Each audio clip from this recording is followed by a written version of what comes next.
Adronitis. You've just met someone, maybe a few hours ago, maybe a few weeks, and you want to know them. Actually know them. Not the small talk, not the surface version. You want to know what scares them, what they look like when they cry, what they think about at 3 a.m. But it takes time. It always takes time. And there's something quietly unbearable about that. That feeling is called adronitis. The frustration of how long it takes to truly know someone. Because we can't download each other. We only accumulate slowly. Through small moments, half-finished conversations, unexpected reactions, years of ordinary time. And most people never fully arrive there. You share a few years, then drift apart. You never learn the things you thought you eventually would. And the people who know you best became that way so gradually you never noticed it happening. Chrysalism. It's raining outside. Hard. You're inside. Warm. Nowhere to be. You're not even doing anything. Just sitting there, watching the water run down the glass. And something in you completely relaxes. That's chrysalism. The amniotic tranquility of being indoors during a thunderstorm. There's a theory that it connects to something ancient in us. The rain means danger is out there, not in here. You are safe. And the sound confirms it over and over, like a rhythm you don't have to respond to. Most people feel it without questioning it. They just make tea. They just stay. It's one of the rare feelings that asks nothing from you. Just sit still and receive it. Desiderium. There's something you used to have. Maybe a person, maybe a place, maybe a version of your life that ended quietly, before you realized it was ending. You don't think about it every day. Then something small brings it back. A smell, a song playing somewhere, a certain kind of afternoon light. And suddenly, it's all there again. Then it's gone. That's Desiderium. A deep, tender longing for something loved and lost. It's different from grief. Grief has an object. It knows what it's mourning. Desiderium is softer, less defined. It's the ache of absence without the full weight of loss. It arrives uninvited. You weren't even thinking about it. You were fine. Then the light changed. And there it was. Mauerbauertraurigkeit. You're at a gathering. People you like. People who like you. And out of nowhere, you go quiet. You pull back. You sit just slightly outside the conversation. You want to connect. You can feel the pull of it. But something locks. That's Mauerbauertraurigkeit. The strange urge to push people away, even when you want them close. It has nothing to do with the people around you.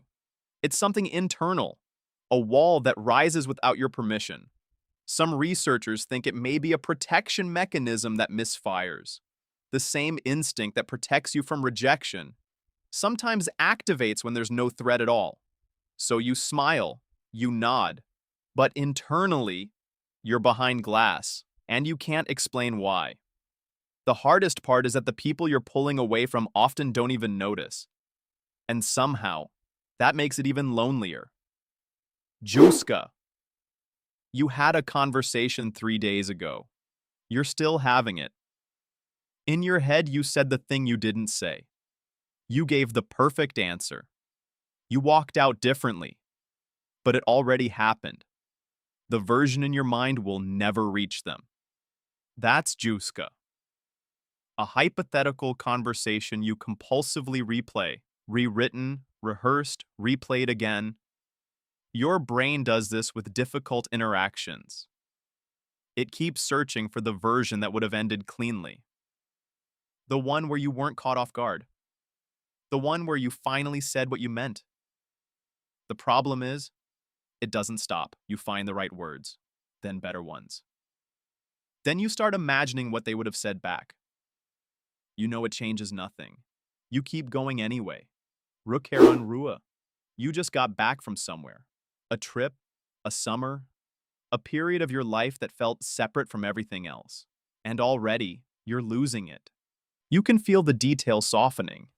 The exact color of the water, the smell of that one street, the particular feeling of being there.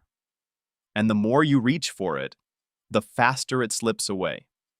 That's Rückkehrunruhe, the anxiety of watching a meaningful experience fade from memory before you've finished living inside it. So you take photos, you write things down, but you know it isn't the same.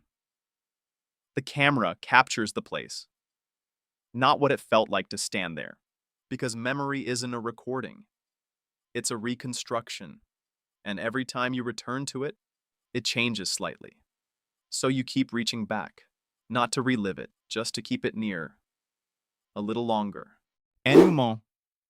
You're looking back at something, a chapter of your life that is already closed, maybe a relationship, a version of yourself, a place you used to live.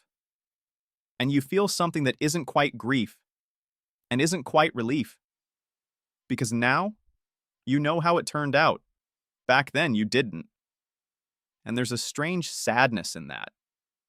The bittersweetness of arriving in the future with all the answers, unable to send even one of them back. That's Énouement. The person you were back then was doing their best with partial information. They worried about things that never mattered. They missed things that mattered completely. And you can't reach them now. You can only look back from here, with everything you know now, and feel something too complicated for a simpler word. It isn't regret. It isn't peace. It's knowing. And sometimes, knowing is heavy too.